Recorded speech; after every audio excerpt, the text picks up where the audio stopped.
बिस्मिल्लाहिर्रहमानिर्रहीम। अस्सलाम वालेकुम नाज़रीन, क्या हाल चाल है? ठीक ठाक हो आप? खैरियत से हो? मैं तो मेरे भाई दोस्त सारे खैरियत से होंगे जी।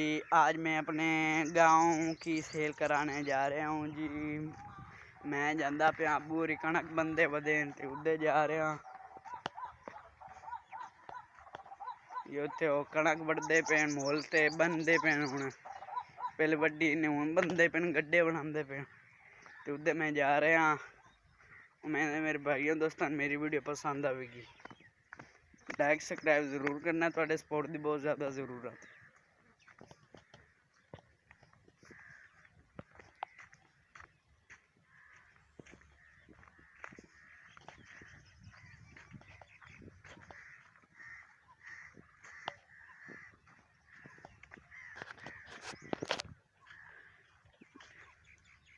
जी